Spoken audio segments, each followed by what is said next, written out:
video kali ini kami akan menjelaskan tentang Discovery Learning. Apa sih Discovery Learning ini? Discovery Learning adalah salah satu pendekatan pembelajaran di mana siswa ini mendapatkan suatu pengetahuan sendiri melalui pengalaman langsung seperti observasi dan eksplorasi. Nah, dalam model pembelajaran ini, peran guru bukan hanya sebagai penyampai informasi, tetapi sebagai fasilitator untuk membimbing siswa dalam proses pembelajarannya. Menurut Jeremy Bruner, seorang tokoh utama pengembang model pembelajaran ini, menurutnya, dalam proses pembelajaran akan lebih bermakna apabila siswa ini ikut serta secara langsung untuk mengetahui dan mencari tahu konsep atau prinsip dari interaksi langsung dan pengalaman belajarnya. Ciri khas dari Discovery Learning ini adalah keterlibatan aktif siswa dalam proses belajarnya. Siswa ini didorong untuk berpikir kritis, banyak bertanya, lalu aktif dalam mencoba banyak hal baru, dan menarik kesimpulan sendiri. Dengan begitu, proses belajar akan lebih bermakna dan bertahan lama. Dengan demikian, Discovery Learning ini tidak hanya fokus pada hasil belajar semata, tetapi proses kognitif siswa dalam melalui proses pembelajaran. Selanjutnya, kami akan menjelaskan fenomena Discovery Learning. Yang pertama adalah perkembangan teknologi dan AI di dalam dunia pendidikan. Sekarang, pada saat pembelajaran di kelas, siswa bukan hanya duduk, mendengarkan, dan menulis apa yang guru sampaikan, tetapi menggunakan pembelajaran berbasis simulasi dan eksplorasi. Banyak sekolah sudah menggunakan platform digital, AI, maupun simulasi. Contohnya pada saat pembelajaran biologi yang mempelajari tentang organ dan tubuh manusia, siswa dapat melihat dan menjelajah lewat visual dengan bantuan metode simulasi. Hal ini membuat pelajaran lebih terasa menarik dan siswa dapat lebih mengerti daripada guru menjelaskan secara panjang dan lebar, tetapi siswa tidak paham dengan materi yang diajarkan. Hal ini sesuai dengan teori kognitif, di mana membantu otak dengan melihat gambar dan mendengarkan suara. Yang kedua adalah perubahan peran guru. Jika dulu guru sebagai sumber informasi utama, sekarang guru berperan sebagai fasilitator, pendamping, maupun teman belajar. Siswa diberi ruang untuk mencari solusi terkait permasalahannya. Jadi, siswa bukan hanya tahu, tetapi juga paham.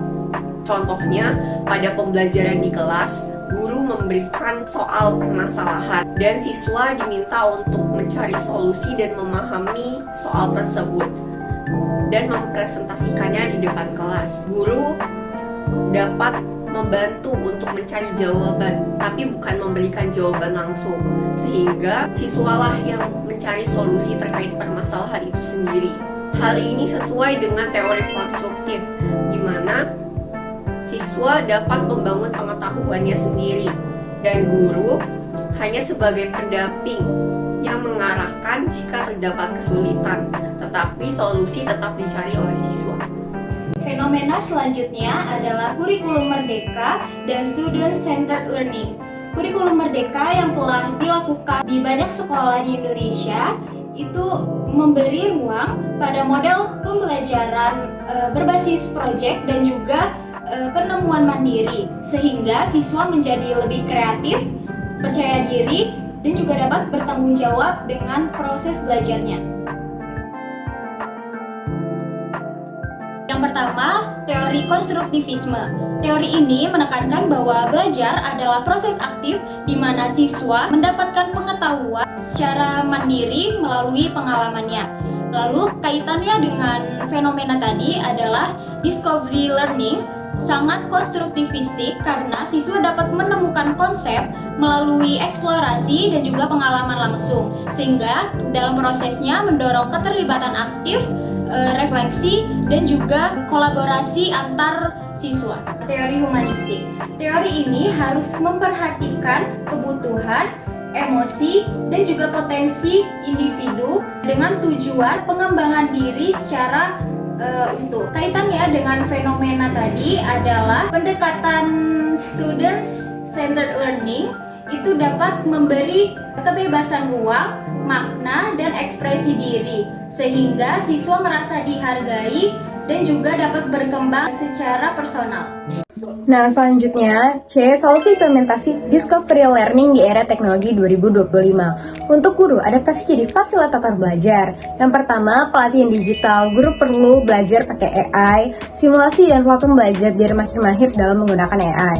Yang kedua, pahami zona proksimal (ZPD), bantu siswa pas mereka benar-benar butuh. Tapi kasih juga mereka kesempatan buat coba sendiri dulu. Nah, yang ketiga ada umpan balik bermakna, kasih pujian supaya semangat kayak di teori behaviorisme, plus kasih pertanyaan biar siswa mikir seperti teori kognitif.